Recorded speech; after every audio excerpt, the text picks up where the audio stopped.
რა პრობლემების შექმნა შეუძლია დიდი ბრიტანეთის ფინანსურ სანქციებს? ქართული ოცნების 4 მაღალჩინოსანი გენერალური პროკურორი გიორგი გაბიტაშვილი, სპეციალური საგამოძიებო სამსახურის უფროსი კარლო კაციტაძე, განსაკუთრებულ დავალებათა დეპარტამენტის უფროსის მოადგილე მირზა კეზევაძე და შინაგან საქმეთა მინისტრის მოადგილე შალვა ბედოიძე ამიერიდან დიდი ბრიტანეთის ფინანსური სანქციების განხორციელების ოფისის ყურადღების ქვეშ არიან. ადამიანის უფლებების დარღვევისთვის დასანქცირებულ ოცნების მაღალჩინოსნებს დიდმა ბრიტანეთმა მის იურისდიქციის ქვეშ არსებული ფინანსები და არაფულადი აქტივები გაუყინა. ასევე 4-ვე მათგანს გაერთიანებული სამეფოს ტერიტორიაზე შესვლა ეკრძალება, თუმცა დიდი ბრიტანეთის მიერ დასანქცირებულ პირებს პრობლემები მისი იურისდიქციის მიღმაც ექმნებათ. მეორადი სანქციების შიშით მთელი მსოფლიოს მასშტაბით სოლიდური საფინანსო ინსტიტუტები მათთან ურთიერთობაზე უარს ამბობენ. მედიის ინფორმაციით გუშინთელი სანქციის შემდეგ ანგარიშები დაებლოკა მთავარ პროკურორ გიორგი გაბიტაშვილსაც. დიდი ბრიტანეთის მიერ დაწესებულ სანქციებს მიესალმებიან ოპოზიციაში და მიიჩნევენ, რომ ეს ქართული ოცნების ქმედებების ლოგიკური შედეგია.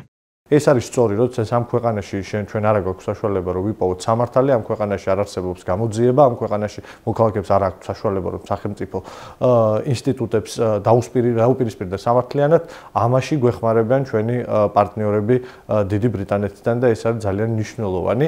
ეს სანქციები გაგრძელდება, არ არსებობს ახლა ეს სანქციები არის ნაცადი ჩვენ ქვეყანამდე, ჩვენ ქვეყანაში აი ამ ადამიანებამდე, სხვა ავტოკრატებზე, სხვა მწამებლებზე, სხვა ქვეყნებში შესაბამისად ამ სანქციების გვერდის ავლა ფაქტორად შეუძლებელია იმ პირობებში, როდესაც საქართველოში ის ბანკები, რომლებიც ოპერირებენ, თან არიან დალისტული ბრიტანულ ლონდონის საფონდო ბირჟაზე. არადნორმალურ უყრობა, წამება და დემოკრატიისთვის ზირის გამოთხრა არის ლეგიტიმური საფუძველი იმისა, რომ მოხდეს იმ ადამიანების დასანქცირება, რომლებიც ჩართულები არიან ამ პროცესებში, ხო?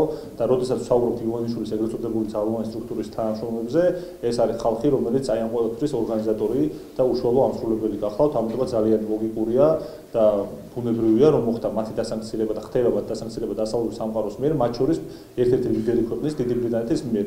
დიახაც უნდა იცოდნენ, რომ ვერც მოახერხებენ თავის არიდებას ამ სანქციებისგან და ის ადამიანები, რომლებიც დაეხმარებიან მათ სანქციებისგან გვერდის სავლაში, ისინიც იქნებიან მათ შორის სანქცირებულები. ეს არის შედეგი იმისა, რომ ევროპაში, იმიტომ საქართველოს ევროპა დაგიხვამენ, ამ ხალხმა განიზრახა რუსული დიქტატურის დაყალიბება. დიდი ბრიტანეთის მთავრობის გვერდზე ფინანსური სანქციების შესახებ გამოქვეყნებული ინფორმაციით გაკონტროლდება, რომ დასანქცირებული პირების ფინანსური სახსრები და ეკონომიკური რესურსები პირდაპირ ნირიბად ხელმისაწვდომი არ იყოს. ასევე საქართველოს პროკურორის გიორგი გაბიტაშვილის სანქციების დოკუმენტში ვკითხულობთ, რომ სისხლის სამართლებრივი წესით დაიჯება ბრიტანული სანქციების გვერდის ავლის მცდელობა და სანქციებს დაექვემდებარება ნებისმიერი პირი, ვინც საქართველოს პროკურორთან ფინანსურ გარიგებაში შევადა ტრანზაქცია შეეცდება. საქართველოს მეხუთე პრეზიდენტის სალომე ზურაბიშვილის თქმით, ოცნების მაღალჩინოსნებს ბრიტანეთში აქტივების დიდი ნაწილი აქვს შენახული და სწორედ ამიტომ სანქციები მათთვის საგანგაშოა. ბრიტანეთი არის ის ქვეყანა, სადაც ძალიან დიდი ნაწილი თავიანთი აქტივების აქვთ ბევრ მაღალჩინოსნებს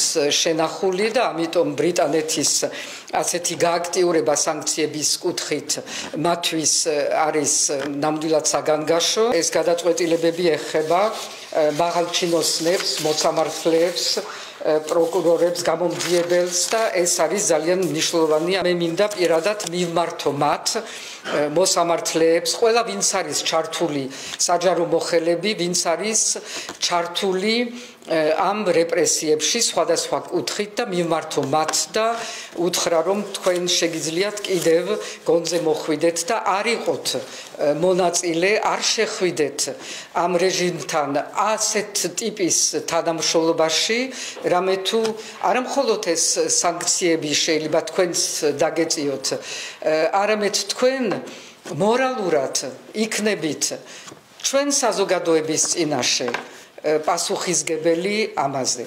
გაერთიანებულმა სამეფომ ქართული ოცნების მაღალჩინოსნები გლობალური ადამიანის უფლებათა დაცვის 2020 წლის რეგულაციების შესაბამისად 10 აპრილს დაასანქცირა. დიდი ბრიტანეთის პოზიციით სანქციების პაკეტი შეეხო იმ პირებს, რომლებიც 2024 წელს დაწყებული ლეგიტიმური პროტესტის საპასუხოდ ადამიანის უფლებების სერიოზულად დაარღვიეს. მანამდე 2 აპრილს დიდმა ბრიტანეთმა ფინანსური სანქციები დაუწესა თბილისის სააპელაციო სასამართლოს თავმჯდომარეს მიხეილ ჩინჩალაძეს და თბილისის სააპელაციო სასამართლოს მოსამართლეს და იუსტიციის უმაღლესი საბჭოს წევრს ლევან მორუსიძეს. მათ ქართული საბანკო ანგარიშებიც დაებლოკათ. ქართულ ოცნებაში ბრიტანულ სანქციებს ინსტიტუციებზე მიტანილ იერიშად აფასებენ და ამბობენ, რომ ეს თავად გაერთიანებული სამეფოს იმიჯს აყენებს დიდ დარტყმას. ეს არის უბრალოდ გაუგონარი მოვლენა, კიდევ ერთხელ გავიმეორებ, რომ ეს არის ჯონ ლოკის ქვეყანა და სხვა დიდი მოაზროვნეების ქვეყანა.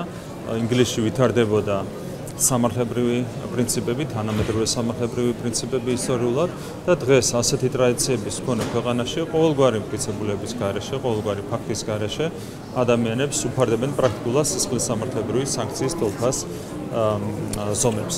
ეს არის, რა თქმა უნდა, ტრაგიკული მოვლენა და ტრაგიკულია იმ ისტორიიდან გამომდინარე, რომელიც გამოიარა დღემდე ინგლისმა, დიდმა ბრიტანეთმა, ჩვენ მხოლოდ და მხოლოდ წუხარება შეგვიძლია გამოთქვათ ამ ყველაფრის გამო.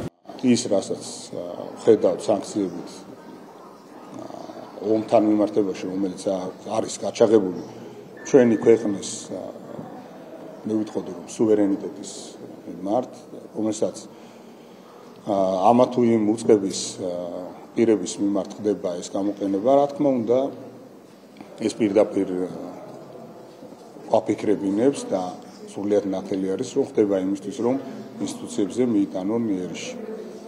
გულის ტკივილით მინდა აღნიშნო, რომ დიდი ბრიტანეთი მართლაც არის თავისი ისტორიით სანიმუშო ქვეყანა სამართლის ასპექტების მხრივ და დღეს, როდესაც დღევანდელ დღეს 21 საუკუნეში ვხედავთ ასეთ უარგუმენტო თუ ხშირ შემთხვევაში სუბიექტურ გადაწყვეტილებას, ეს ასევე მათ იმის ძალიან დიდ დარტყმას აყენებს. დიდმა ბრიტანეთმა სანქციები ჯამში ქართული ოცნების 11 მაღალ ჩინოსანს დაუწესა. მათ შორის არიან შინაგან საქმეთა მინისტრი ვახტანგ გომელაური და განსაკუთრებულ დავალებათა დეპარტამენტის უფროსი ზვიად ხარაზიშვილი. მათთვის დაწესებული სანქციები დიდ ბრიტანეთში უძრავი ქონების გაყინვას და მოგზაურობის აკრძალვას გულისხმობს.